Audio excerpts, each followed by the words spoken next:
Quiero invitarles a que abran sus Biblias en Mateo capítulo 25. Este es el cuarto domingo que hemos estado predicando sobre el discurso de la segunda venida de Jesús. Mateo capítulo 24, Mateo capítulo 25. Y el día de hoy estamos terminando esta sección. El contexto es Semana Santa, el contexto es miércoles de Semana Santa. Faltan 3 días. Pocos días para la crucifixión. Y entonces esta es la última parte del discurso sobre la segunda venida de Cristo. Estoy en Mateo capítulo 25, versículos 31 al 46. Este es el mensaje número 56 en esta serie. Y el título es El juicio ante el rey. Esta es la palabra de Dios. Cuando el Hijo del Hombre venga en su gloria con todos sus ángeles, se sentará en su trono glorioso. Todas las naciones se reunirán delante de él, y él separará a unos de otros, como separa el pastor las ovejas de las cabras. Pondrá las ovejas a su derecha y las cabras a su izquierda. Entonces dirá el rey a los que están a su derecha: vengan ustedes, a quienes mi Padre ha bendecido. Reciban su herencia, el reino preparado para ustedes desde la creación del mundo. Porque tuve hambre y ustedes me dieron de comer. Tuve sed y me dieron de beber. Fui forastero y me dieron alojamiento. Necesité ropa y me vistieron. Estuve enfermo y me atendieron. Estuve en la cárcel y me visitaron.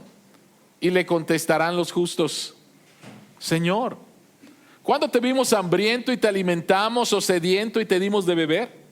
¿Cuándo te vimos como forastero y te dimos alojamiento, o necesitado de ropa y te vestimos? ¿Cuándo te vimos enfermo en la cárcel y te visitamos?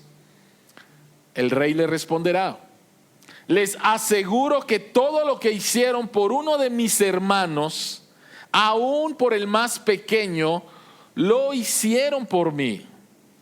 Luego dirá a los que están a su izquierda: apártense de mí, malditos, al fuego eterno preparado para el diablo y sus ángeles.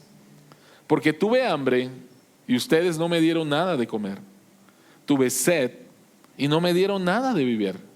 Fui forastero y no me dieron alojamiento. Necesité ropa y no me vistieron. Estuve enfermo y en la cárcel y no me atendieron. Ellos también le contestarán: Señor, ¿cuándo te vimos hambriento, sediento, o como forastero, o necesitado de ropa, o enfermo, o en la cárcel, y no te ayudamos? Él le responderá: les aseguro que todo lo que no hicieron por el más pequeño de mis hermanos, tampoco lo hicieron por mí. Aquellos irán al castigo eterno y los justos a la vida eterna. Oremos. Padre que estás en los cielos, al abrir tu palabra, Señor, nuevamente en Mateo capítulo 25, rogamos en el nombre de Jesús que tú abras nuestros ojos para ver las maravillas que hay en tu verdad, y tu Espíritu Santo nos guíe a la verdad, Señor, en esta sección. Y al creer la verdad del Evangelio podamos ser transformados en nuestra relación contigo y en nuestra relación con nuestro prójimo. Te pedimos esto, precioso Salvador. Te pedimos esto, Padre Celestial. Te pedimos esto, Espíritu Santo. En el nombre de Jesús. Amén. Hace 2 semanas, 3 semanas, mi hijo me mandó una liga para ver un video en YouTube. Y el video era la entrevista para un hombre que se llama James Talarico.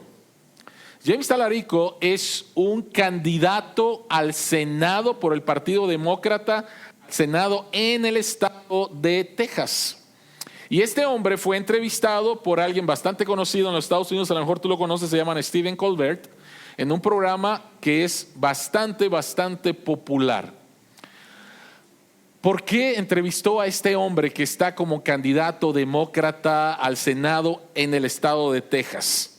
Y es porque este hombre tiene una particularidad que va a hacer que atraiga a votantes que no quieren a Donald Trump. Y es que este hombre se presenta como un seminarista presbiteriano. Estudió en el seminario presbiteriano de Austin, en Texas.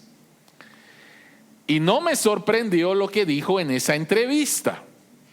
Porque en la entrevista que estaban hablando de política y religión, este hombre dijo: la Biblia jamás habla acerca de dos temas que los republicanos han estado machacando y machacando, que es el aborto y el matrimonio homosexual. La Biblia no habla acerca de eso y Jesucristo no habla acerca de eso. Y después citó el texto que acabamos de leer, el texto de nuestra predicación esta mañana. Y dijo: en este texto, el que acabamos de terminar de leer, Mateo capítulo 25, versículos 31 al 46, se nos enseña cómo vamos a ser juzgados y se nos enseña cómo nos vamos a salvar. Y entonces dijo: aquí está muy claro, nos vamos a salvar si damos de comer al hambriento. Nos vamos a salvar si visitamos a el enfermo y lo atendemos. Nos vamos a salvar si cuidamos al extranjero. Y todo el mundo le aplaudió. Pero este hombre, James Tadarico, estaba completamente equivocado con respecto a cómo nos vamos a salvar. Porque la manera en que él lo presenta, y pareciera que la Biblia lo enseña en este pasaje, en una lectura superficial, es que nos vamos a salvar por medio de obras de justicia social. Y nuestro mundo está muy preocupado por las obras de justicia social. De hecho, sabes que el día de hoy es 8 de marzo, Día Internacional de la Mujer. Felicidades, mujeres. Y el día de hoy va a haber una marcha en el centro de nuestra ciudad celebrando, deberían de celebrar a la mujer y no celebrar al feminismo. Son dos cosas completamente diferentes, y especialmente el feminismo como se entiende el día de hoy. Una cosa es el Día de la Mujer, y qué bueno que hay un Día de la Mujer, y es un buen tiempo para preocuparnos por justicia social, por las mujeres. Eso es bueno, y nuestro mundo está preocupado por eso. Pero nuestro mundo está muy confundido con respecto a cómo somos aceptados por Dios. Porque la Biblia no enseña que somos aceptados por Dios a través de obras de justicia social. La razón por la cual Jesucristo menciona esto en la última parte de su discurso con respecto a su segunda venida, no es para enseñarnos cómo nos vamos a salvar, sino para mostrarnos cómo es la fe verdadera para cuando Él venga y Él sea el juez en un día que posiblemente tú has escuchado, que se llama el día del juicio final. Se nos dice que solamente hay dos cosas inevitables en la vida. Yo añadiría una tercera. ¿Qué es inevitable en la vida? Pagar impuestos, la muerte y el juicio final. Y el juicio final. No va a haber nadie quien escape a este juicio final. Entonces, en la última parte de este texto de Mateo capítulo 25, Jesucristo no está hablando de la manera en la cual nos salvamos, sino Jesucristo está resaltando, va a resaltar lo que es la fe verdadera. En el día del juicio final, Jesucristo no va a negociar con nadie. Lo que Jesucristo va a revelar son varias cosas, y esa es la pregunta que tenemos en esta tarde. ¿Qué revelará el juicio que llevará a cabo Jesús en su regreso? Si tienes ahí el bosquejo, son tres cosas. de acuerdo a este pasaje. ¿Qué revelará Jesús en el día del juicio final? 3 cosas. La primera de ellas es el propósito del juicio final. ¿Cuál es el propósito del juicio final? Mucha gente está bien equivocada con respecto a cuál es el propósito. Número 2, Jesucristo va a revelar lo que es la fe verdadera y por lo tanto los que se van a salvar. Y en tercer lugar, Jesucristo va a revelar lo que es una fe falsa y una vida falsa y por lo tanto los que se van a condenar. Así que, ¿qué va a revelar? ¿Qué revelará el juicio que Jesucristo va a presidir en su regreso? 3 cosas: el propósito, la fe verdadera y la fe y una vida falsa. Así que vayamos al punto número 1. ¿Cuál es el propósito del juicio final? Versículos 31 al 33. La palabra de Dios dice: cuando el Hijo del Hombre venga en su gloria, con todos sus ángeles, se sentará en su trono glorioso. Todas las naciones se reunirán delante de él y él separará a unos de otros como separa el pastor las ovejas de las cabras. 3 cosas inmediatamente que podemos ver aquí. La segunda venida de Cristo no se va a parecer a la primera venida de Cristo. La primera venida de Cristo fue una venida en humillación. Jesucristo se encarna y nace de una virgen, un matrimonio de unos adolescentes en un país ocupado, vive en la pobreza. Fue una venida humillante. Lo trataron como al ladrón más vil, como al criminal más vil y muere en la cruz. La segunda venida de Cristo, como ya vimos en otros pasajes en 24 y en 25 de Mateo, dice que será gloriosa. Cuando el Hijo del Hombre venga en su gloria. Él no viene como un Salvador ahora en un oscuro país ocupado por el imperio del momento, no. Él viene y en Mateo 24 dice que todo ojo le verá. Y él viene en gloria y viene acompañado de sus ángeles. Ángeles. ¿Te puedes imaginar cómo será esto? Entonces, en primer lugar, él no viene en humillación, él viene en poder. Él viene en gloria y sus ángeles vienen con él. En segundo lugar, dice que se sentará en su trono glorioso. Y esto significa que Jesucristo es el juez. ¿Qué son las cosas que va a revelar cuál es el propósito del juicio final? La primera de ellas es que Jesucristo será el juez y él va a juzgar, como dice el credo apostólico, a los vivos y a los muertos. Él se sienta en su trono y es un trono glorioso, y de ahí él va a juzgar nuevamente a los vivos y a los muertos. Pero en tercer lugar, el texto dice que él va a separar. No se trata el juicio final de lo que yo pensaba antes, es un día me voy a presentar delante de Dios y entonces Dios va a tener una grande balanza y entonces Dios va a sacar mis obras buenas y mis obras malas y voy a estar esperando que mis obras buenas sean más que mis obras malas y entonces Dios me permita entrar al cielo. No se trata de eso. No se trata de eso. Jesús, como el juez, simplemente va a separar. Es lo único que va a hacer, de los justos de los injustos.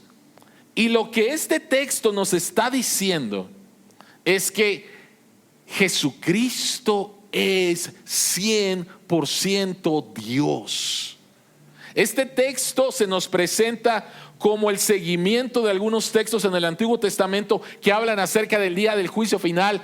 Pero en el Antiguo Testamento solamente presentan Dios va a juzgar, Dios va a juzgar. Pero aquí nos dicen quién. y es Dios el Hijo. Así que este pasaje, el propósito principal del día del juicio final es presentar a Jesús en toda su gloria. Él es Dios y Él es el juez. Eso es lo primero. Tiene el propósito de vindicar la santidad, el poder, la gloria de Jesús. Él es Dios. Número 1. Número 2. Encontramos en 2 Corintios 5:10 esta verdad que acabo de decir. Dice, porque es necesario que todos comparezcamos ante el tribunal de Cristo, para que cada uno reciba lo que le corresponda según lo bueno o malo que haya hecho mientras vivió en el cuerpo. Entonces otra vez es Cristo quien preside, es su tribunal. En segundo lugar, como dije hace un momento, se trata de separar a los justos de los injustos. Versículo 32. Y él separará a unos de otros, como separa el pastor las ovejas de las cabras. Pondrá a las ovejas a su derecha. La derecha es un lugar de gloria y la izquierda no lo es. ¿De dónde viene esta imagen? La imagen de ovejas y de cabras viene del tiempo de Jesús y viene de la costumbre de pastores palestinos que durante el día sus rebaños de ovejas y de cabras se mezclaban. Pero en la noche había una separación entre ovejas y cabras. Las ovejas les gusta estar al aire libre. Las cabras no. Las cabras no. Las cabras tenían que estar en el calor, en un cuarto, en qué sé yo. Pero no podían estar al aire libre. Las ovejas sí. Y esta imagen que Jesucristo nos presenta también concuerda con algunos escritos de los tiempos de Jesús, donde hablar de las ovejas era hablar de algo bueno y hablar de las cabras era hablar de algo malo. Lo siento, los seguidores de las Chivas. Entonces, aquí tenemos a Jesucristo haciendo simplemente una separación, y esto entonces también está de acuerdo con una profecía en el libro de Ezequiel capítulo 34 versículo 17 que dice: en cuanto a ti, rebaño mío, esto lo dice el Señor omnipotente, juzgaré entre ovejas y ovejas y entre carneros y chivos. Lo que Jesucristo está diciendo es: yo soy el cumplimiento de la profecía escrita por el profeta Ezequiel, inspirado por el Espíritu Santo. Yo voy a ser el juez en el día final. Yo voy a ser el juez en el día final, porque yo soy Dios. No sé qué es lo que viene a tu mente cuando viene la palabra juicio final. Y yo no sé si te da miedo o no te da miedo. Pero hay algo muy interesante en este pasaje cuando dice: él separa ovejas de cabras. Y es esto, y quiero que es muy importante que lo noten. Las ovejas y las cabras ya son distintas antes del juicio. No nos vamos a presentar delante de Dios para ver si soy cabra o si soy oveja. Las ovejas y las cabras ya son distintas antes del juicio. En otras palabras, el juicio final no transforma identidades, simplemente las expone. El juicio final no crea la diferencia entre ovejas y cabras, solo revela la diferencia que ya existía. Si tú vas con un doctor y el doctor te envía a hacer un análisis y de repente sale que tienes cáncer, no fueron los análisis, no fueron los estudios del doctor los que crearon el cáncer, simplemente lo expusieron. Y el día del juicio final se va a exponer quién es quién. No es para ver si eres oveja o si eres cabra. Solamente va a revelar la diferencia que ya existía. Como dije hace un momento, yo no sé cuál es tu idea del juicio final. y si esto te da miedo o no. Pero para nosotros los cristianos, la doctrina y la verdad del juicio final debe de ser de grande consuelo y de grande alegría, de grande motivación para nuestra vida cristiana. ¿Por qué? Cuando estaba en la universidad, en el TEC de Monterrey, en Monterrey, y me daban la lista de las materias que tenía que llevar, no sé si todavía dan de esta manera. A mí me daban las materias y me daban la opción de maestros. Y entonces yo iba a inscribirme, ¿sí? ¿Y qué creen que yo hacía con los maestros? O sea, para decidir con qué maestro iba a tomar la clase de economía. ¿Qué creen que hacía?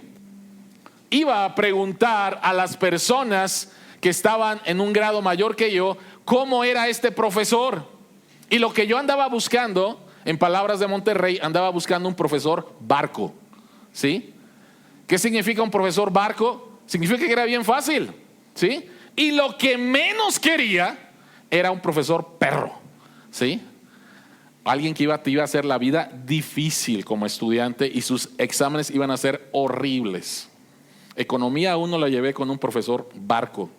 Economía 2 la llevé con un perro, ¿sí? Horrible me fue.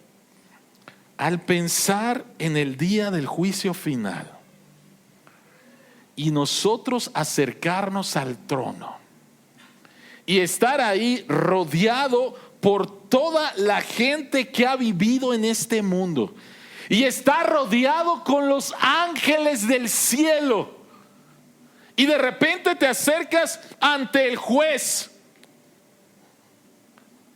debe de llenarte de alegría que el juez es tu Salvador. El juez es tu Salvador. Por lo tanto, no hay miedo de acercarnos al juez, porque es mi Salvador. Murió por mis pecados. No hay miedo. Él ya pagó por mí. Mis pecados van a aparecer como pecados perdonados, lavados con la sangre de Jesús. Por lo tanto, para nosotros los cristianos, los verdaderos cristianos, el día del juicio final es un día de gozo, de consuelo, de alegría. Y como mencionamos hace 2 domingos, tiene que transformar la manera en la cual vivimos el día de hoy. La verdad del futuro tiene que transformar nuestro presente. Pero para las cabras va a ser un día horrendo. Va a ser un día espantoso. Y un pensamiento les va a pasar a cristianos falsos y a incrédulos. Un pensamiento les va a cruzar que lo van a tener presente por toda la eternidad. Este pensamiento se manifiesta de diferentes formas. La primera de ellas puede ser, al levantar los ojos y ver al juez, vas a decir: este es el hombre que yo quise hacer creer a otros que lo amaba. La verdad es que nunca lo amé. Jamás lo amé. Y aquí estoy delante del que sabe que jamás lo amé. Este pensamiento se puede hacer de otra manera, en el cual aquí estoy delante de la persona de la cual ridiculicé, me burlé durante toda mi vida, y aquí estoy delante de él. Un tercer pensamiento pudiera ser, una tercera forma de un pensamiento pudiera ser: aquí estoy delante de este hombre del cual yo le dije a otras personas que no importaba si creías en Cristo o no, porque al cabo todos los caminos llevan a Dios. Lo importante es que tú creas en un Dios y punto. No se trata de Cristo. Y aquí estás delante de Cristo. Ese día vas a decir: estoy en problemas. Pero sabes, va a ser muy tarde. Va a ser demasiado tarde. La Biblia dice, está establecido para los hombres que mueran una sola vez y después de esto el juicio. No hay otra oportunidad. Acabo de ver una serie en Apple TV que se llama, no es una serie, es una película, se llama Eternidad. Así que me puse a verla y se trata de una pareja ya grande, se muere el esposo y llega al cielo americano. Porque ahí hay el cielo mexicano, el cielo americano, el cielo colombiano, o sea, no pasa nada. Tú te mueres y tú vas a llegar de donde tú eres, hay un cielo, ¿no? Pero la manera en la cual lo presentan es que no hay bronca, o sea, no vas a ser juzgado. Tú vas a llegar allá y te dan varias opciones. Te puedes ir por toda la eternidad, puedes estar en la playa.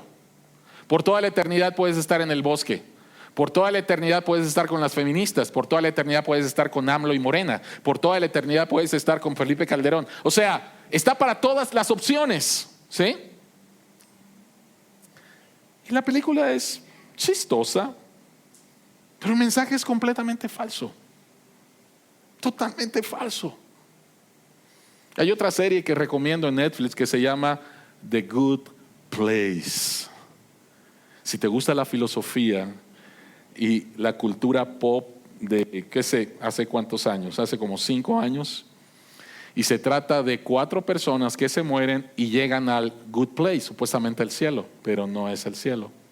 Son 4 temporadas y yo estaba esperando el final de la temporada, y el final de la temporada yo me quedé, wow, qué enseñanza más mentirosa, ¿sí? Y qué falsa esperanza. O sea, la serie está buenísima, ganó algunos premios. Y de veras, si te gusta la filosofía y la manera esta de buenas obras, la serie está muy buena con sus cosas, obviamente, ¿sí?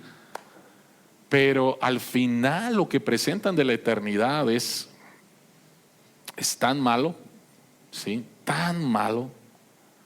¿Qué es lo que nos presenta Jesucristo? Nuevamente, en los primeros versículos de este pasaje, 31 al 33, Él viene en gloria. Él es el juez porque Él es Dios. Y número 3, simplemente se trata de separar. Para nosotros los verdaderos cristianos es un día de grande consuelo. Para los falsos creyentes y los incrédulos va a ser el peor día de su vida. Y ya no hay retorno. Ya no hay retorno. Ahora, si las ovejas van a ser separadas de las cabras, ¿cómo puedo saber yo que soy una oveja? Porque yo me quiero salvar. Y supongo que hay alguien aquí que se quiere perder por toda la eternidad. No. Obvio que no. Pero entonces, ¿cómo puedo saber que yo soy una oveja? Dijimos que ¿qué es lo que va a revelar el día del juicio final? Revela su propósito. Cristo como Dios y la separación. Pero revela también lo que es una fe verdadera. Revela lo que es una fe verdadera. En estos versículos 34 al 40 se describe el juicio de Jesús sobre los justos, la pregunta de los justos a Jesús y la respuesta de Jesús a los justos. Ahora,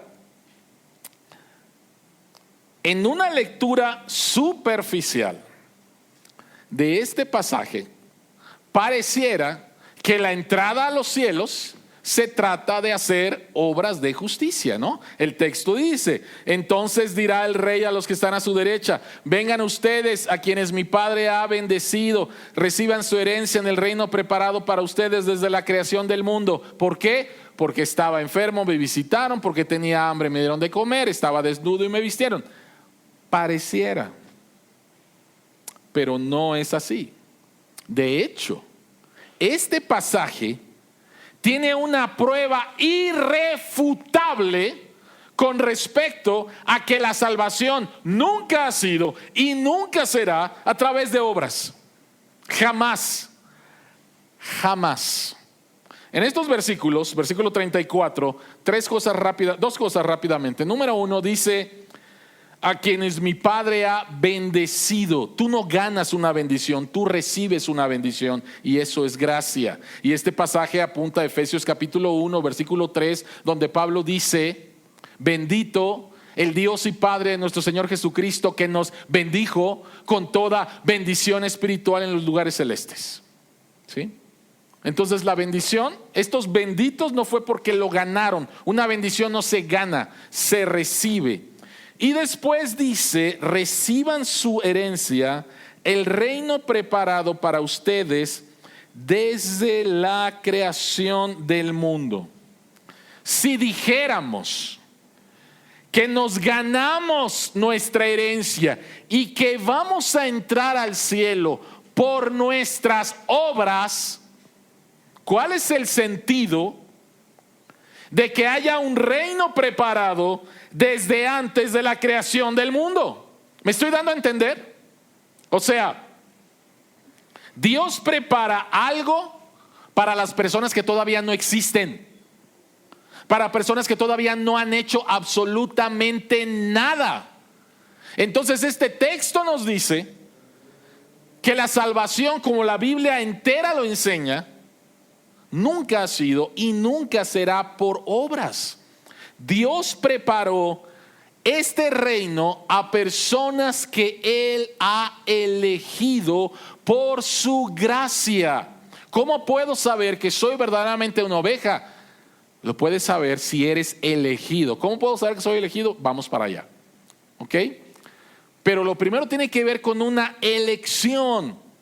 Dios preparó un reino para personas que todavía no existían, para personas que no habían hecho nada. Dios las preparó. Dios ya tenía todo esto listo. Y el comentarista pastor William Hendrickson dice lo siguiente: antes de la mención de las buenas obras de estas ovejas, se pone énfasis en primer lugar en el hecho de la base de su salvación.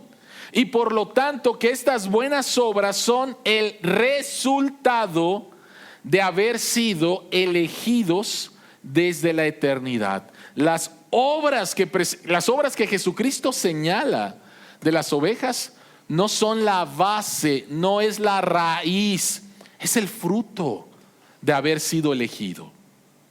Es el fruto de haber sido elegido. No es que las ovejas se conviertan en ovejas por las obras de misericordia que hacen, sino que hacen esas obras porque ya son ovejas. Permítanme mencionar algunos otros versículos en las Escrituras con respecto a que la salvación siempre ha sido a través de la fe sin las obras. Posiblemente el versículo más conocido con respecto a esto sea Efesios capítulo 2, versículos 8 y 9. Dice lo siguiente: porque por gracia ustedes han sido salvados mediante la fe. Esto no procede de ustedes, sino que es el regalo de Dios. Versículo 9, ¿qué dice? No por obras.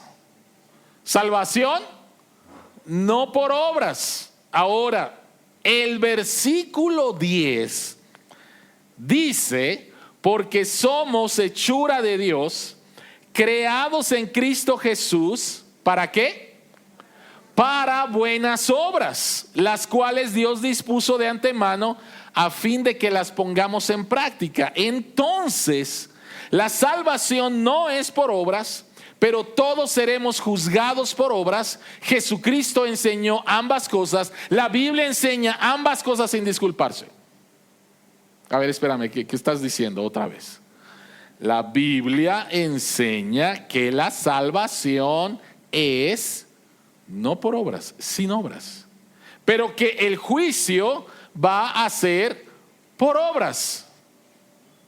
Y el juicio no es otra vez para ver si eres medio oveja y te mandamos con los cabritos, eres medio cabrito y te mandamos. No.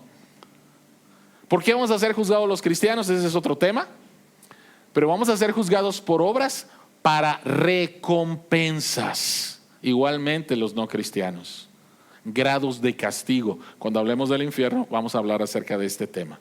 Pero ahorita no estamos hablando del tema de las recompensas. Simplemente la Biblia enseña de manera muy clara que la salvación es sin obras, pero que vamos a ser juzgados por obras. No para salvación, sino para recompensas. Déjenme darles otro versículo más. Santiago 2, versículos 14 y 17. Dice lo siguiente: hermanos míos, ¿de qué le sirve a uno alegar que tiene fe si no tiene qué? Obras. ¿Acaso podrá salvarlo esa fe?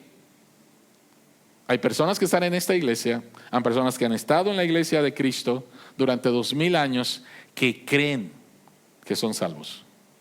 A algunos les han enseñado que por simplemente leer la oración del pecador y decir las palabritas de la oración del pecador, ya se salvaron. Y así les enseñaron: tú solamente haces esta oración y ya te salvaste. ¿Sabes que no es así? No es así. Una fe que no se manifiesta en obras, dice Santiago, versículo 17, está muerta, es falsa, completamente falsa. Juan Calvino dijo: somos salvos por la fe sola, pero la fe que salva nunca está sola. ¿Se dan cuenta? Somos salvos por la fe sola. Cristo, solo por gracia, solo por fe. Pero la verdadera fe nunca está sola. Se va a manifestar a través de obras de amor, de misericordia. ¿En serio, Marco? Ok. Primera de Tesalonicenses, capítulo 1, versículo 4. Vean lo que dice Pablo.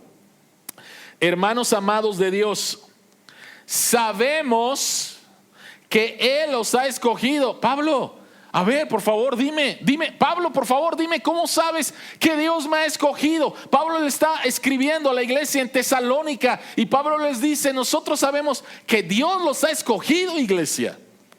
Y la pregunta lógica es: Pablo, dinos cómo, por favor, dinos cómo. Bueno, el versículo anterior, Pablo dice cómo. Pablo dice: a causa de la obra realizada por su fe, el trabajo motivado por su amor y la constancia sostenida por su esperanza en nuestro Señor Jesucristo. La fe de ellos se manifestaba en amor, en fe y en esperanza. Por eso sé que ustedes son elegidos. ¿Se dan cuenta? ¿Se dan cuenta? ¿Cómo puedo saber que verdaderamente soy una oveja, que verdaderamente soy un cristiano? Número uno, tienes que saber que Dios te eligió desde antes de la fundación del mundo, simple y sencillamente por amor. No hubo absolutamente nada que motivara que Dios te salvara. Nada, te amó. Pero lo segundo es que si esto es cierto en tu vida, que si verdaderamente eres un elegido, esa fe se va a manifestar, como dice Pablo en Efesios 2:10, creados para buenas obras. Y lo que me encanta después dice: las cuales Dios preparó de antemano. En otras palabras, cuando me presente delante de Dios y le diga a Dios: mira mis obras, Dios, ¿de veras hay algo de lo cual yo me pueda enorgullecer? Si el texto dice que Dios preparó las buenas obras para que yo anduviera en ellas. Y como alguien me dijo hace muchos años, me dijo: todas las mañanas me levanto, leo la escritura, oro y le pido a Dios: Señor, solamente tengo una oración. Abre mis ojos para ver las obras que tú has preparado para mí el día de hoy. ¿Por qué quiero andar en esas obras? Las que tú has preparado, las que no se me hubieran ocurrido, las que no hubiera sido motivado, las que tú has preparado, Señor. Entonces al final, otra vez, cuando nos presentemos delante de Dios con nuestras obras o con nuestras coronas, como dicen nuestros pasajes, ¿de qué te tienes que enorgullecer? Si Dios lo hizo todo, Él lo hace todo. Y simplemente nos motiva para andar en sus caminos, alcanzar a otros y darle toda la gloria a Él. Entonces, número uno tiene que ver con la elección que se manifiesta a través de las obras, ¿sí? Ahora, es muy interesante la respuesta que dan los justos, las ovejas, cuando Cristo les dice: estuve enfermo, me visitaste, tuve hambre, me alimentaste.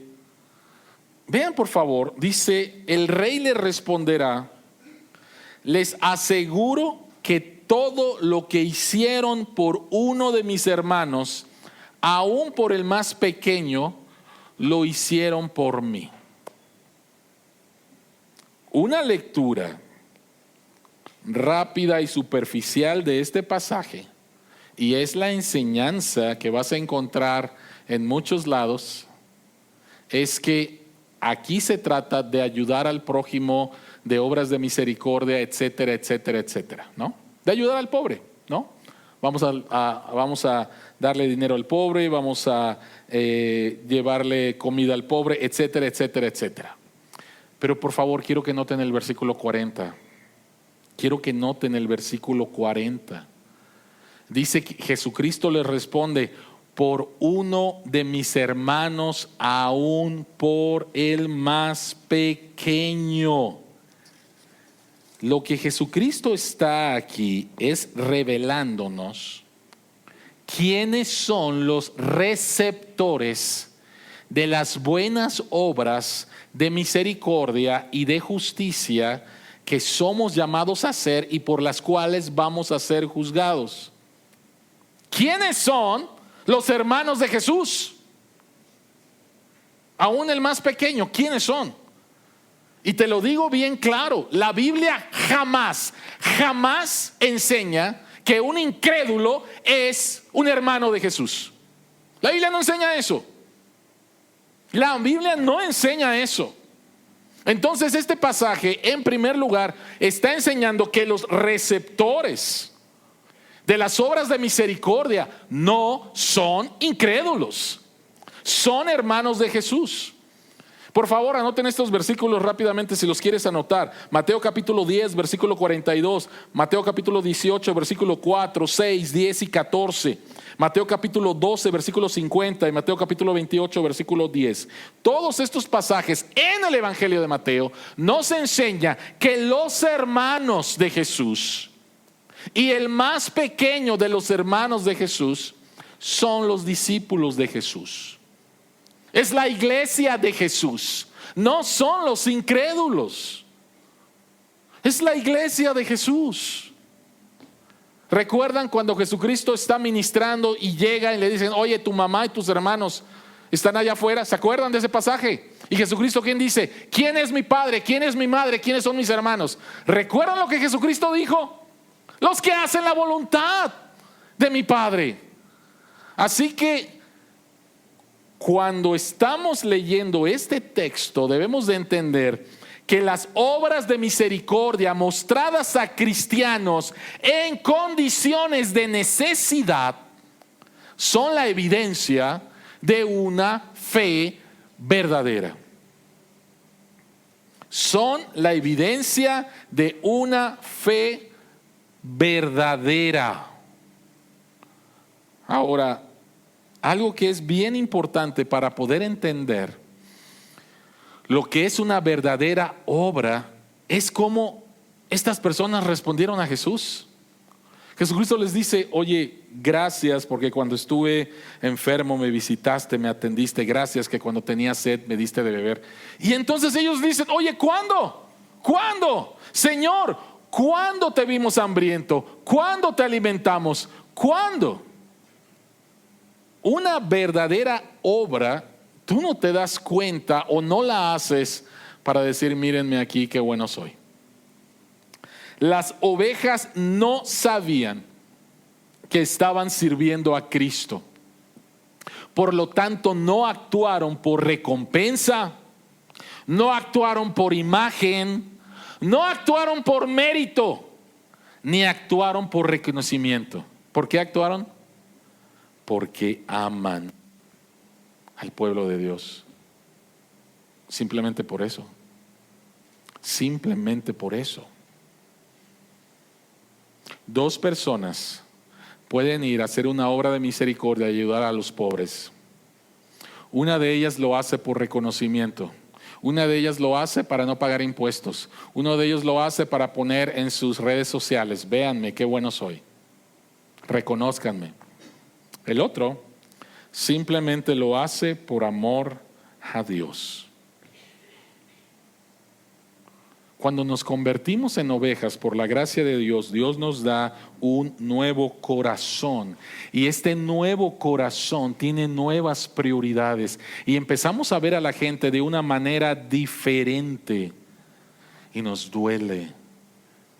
Y entonces, como mencionamos en el sermón pasado, vemos este mundo como que todo le pertenece a Jesús y soy llamado a mejorar, agrandar los bienes que le corresponden a Jesús. Y esto tiene que ver con mis hermanos en la fe, con mi familia. Ahora, posiblemente alguien esté ya pensando: ¿y entonces no debemos de ayudar a los no cristianos? La Biblia está llena de mandamientos de nuestro deber hacia los no creyentes. Dios nos llama a amar a nuestro prójimo, no importa si es creyente o no es creyente. La Biblia está llena, ¿sí?, de mandamientos con respecto a ayudar al que lo necesita, independientemente si es creyente o no creyente. Pero este texto y otros pasajes de las Escrituras, Gálatas capítulo 6 versículo 10 dice: hagan el bien a todo aquel que puedan, principalmente a los de la fe. A todos, principalmente a los de la fe, dice Pablo en Gálatas capítulo 6 versículo 10. Entonces, no se trata en que si hago algo bueno para un creyente o no se trata de eso, no se trata de elegir. Si Dios te pone, como mencionamos el domingo pasado, oportunidades para servirlo a través de los dones que te ha dado, y es para servir a no creyentes, adelante, hazlo y comparte el evangelio y comparte el amor de Cristo. Pero este pasaje en específico y la razón por la cual Jesucristo está hablando de cómo vamos a ser juzgados es por las obras de misericordia y de amor a hermanos en la fe necesitados. Y esto te debería de llamar la atención con respecto a lo siguiente. Hay algunas personas que llegan aquí el domingo y piensan que la iglesia es un lugar al cual acudir. Llegué, adoré y me voy. Pero la iglesia no es un lugar al cual acudir, sino es una familia a la cual pertenecer. Y yo doy gracias.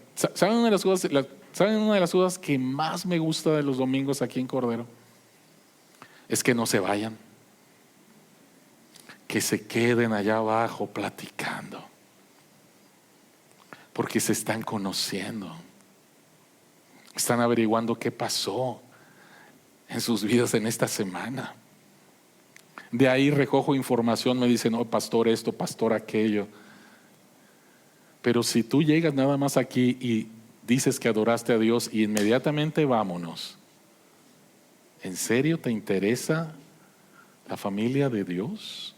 ¿En serio amas a los que por los cuales Jesucristo vertió su sangre en la cruz? Cuidado, mucho cuidado, porque vas a ser juzgado por las obras de misericordia y de justicia para los amados de Dios, para la familia de Dios. Así que esto nos debe de llamar mucho la atención con respecto a cómo estamos mostrando nuestro amor, nuestro cuidado y nuestro interés por la iglesia.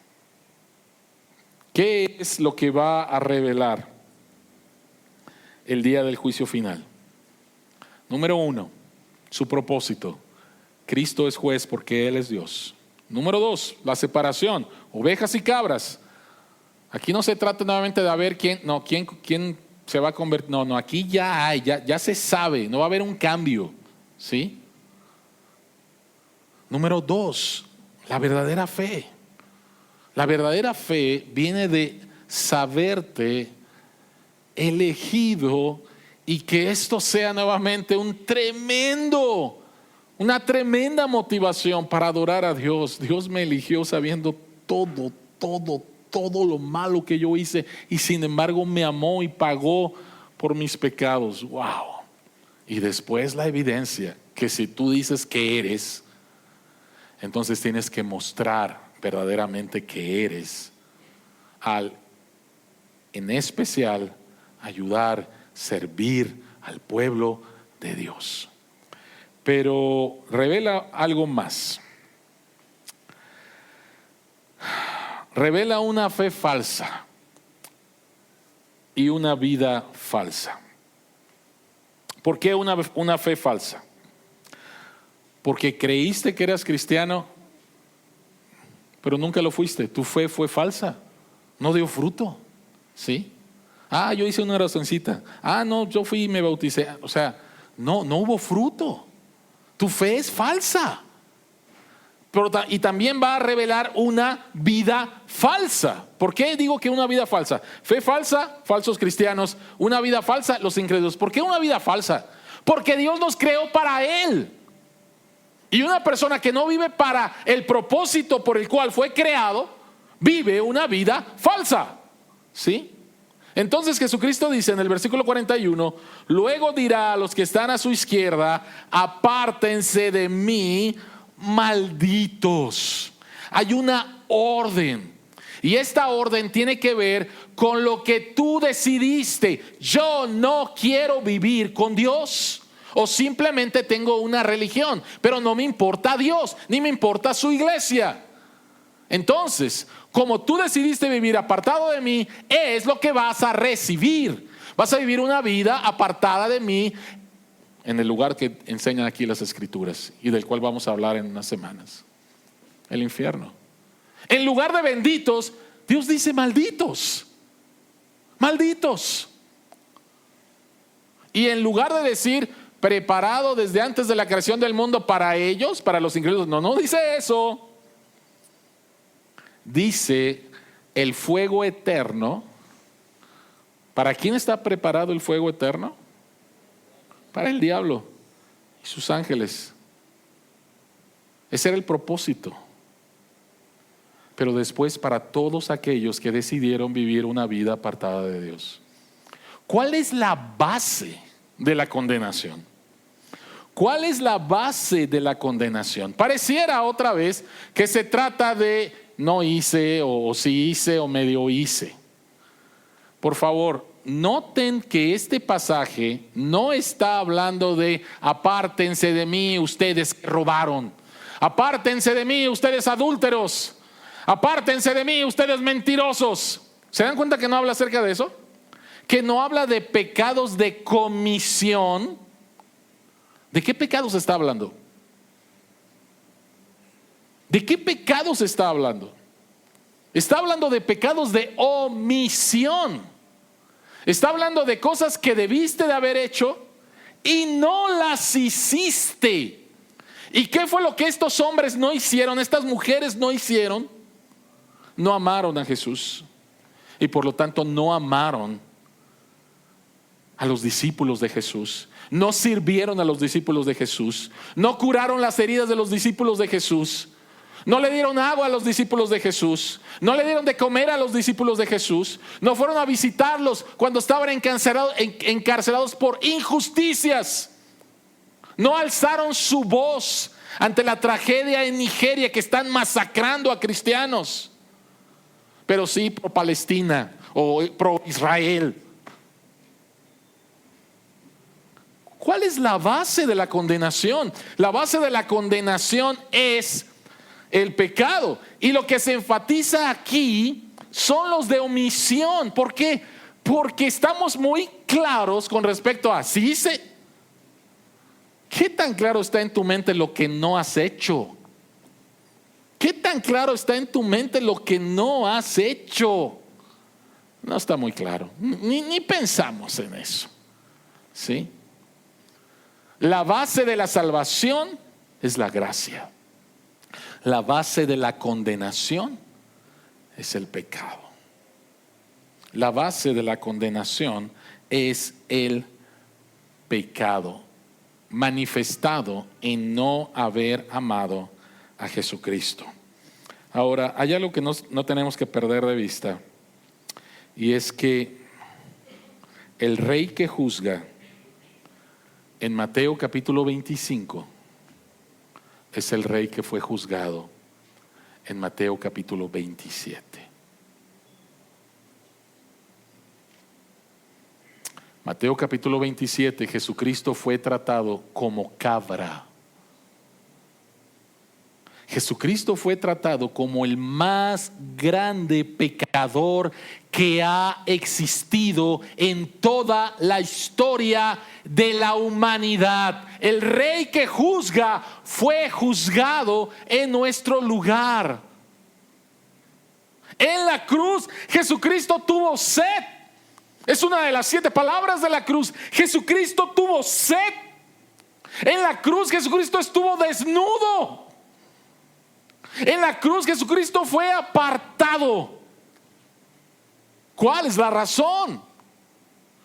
La razón es para que tú ya no tengas sed. Venid a mí todos los que están cargados y trabajados. Venid a mí los que están sedientos. Yo les daré del agua viva. La razón por la cual Jesucristo fue desnudado en la cruz es para que tú y yo fuéramos vestidos con la rectitud de Jesús.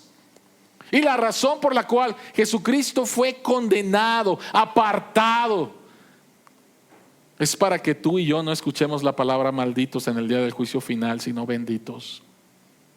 Para que Dios no se aparte de nosotros. Esa es la razón. San Agustín dijo lo siguiente: quien está listo para la venida del Señor no es quien dice, está lejos. Quien está listo para la venida del Señor no es quien dice, está cerca. Quien está listo para la venida del Señor es quien vive con fe sincera, esperanza firme y amor ferviente por su hermano. Querida iglesia, queridos amigos, ¿eres oveja o eres cabra? Si eres cabra, el día de hoy te puedes convertir en oveja. Hoy te puedes convertir en oveja. Y no se trata de lo bueno que has hecho o lo malo que has hecho. Se trata de lo que Jesucristo hizo por ti. El día de hoy te puedes convertir en oveja y experimentar el poder de Dios que cambia tu vida, y entonces se va a manifestar a través de tus obras a otros, en especial a los de la fe. El día de hoy, arrepiéntete de tus pecados y confía en Jesucristo como tu Señor y tu Salvador. Hoy es el día de la salvación, no después. Hoy es el día de la salvación. Hoy es el día de la salvación. Oremos.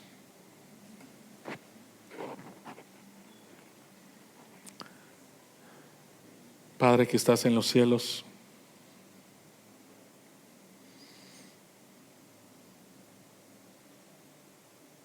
Padre, yo quiero rogarte en estos momentos, en el nombre de Jesús, que tu Espíritu Santo pueda tocar las vidas de las personas a las cuales tú los has estado llamando y llamando y llamando, y los trajiste hoy aquí a este lugar. Padre, en el nombre de Jesús, tráelos al arrepentimiento. Si esta es tu situación, dile a Jesús: perdóname, Perdóname porque he pecado contra ti. Y lo que me espera es la condenación eterna en el infierno. Gracias por haber muerto por mis pecados. Gracias. Confío en ti como mi Salvador. Transforma mi vida y que mi fe en ti se muestre de manera evidente a través de obras de misericordia, de amor, de la constancia en mi vida, a través de la esperanza en Jesucristo. Padre, gracias por nuestro Salvador Jesús. Gracias. Que un día vamos a poder llegar a tu presencia y en lugar de escuchar malditos, vamos a escuchar benditos. Tomen su herencia, este reino preparado para ustedes desde antes de la creación. En el nombre de Jesús oramos. Amén.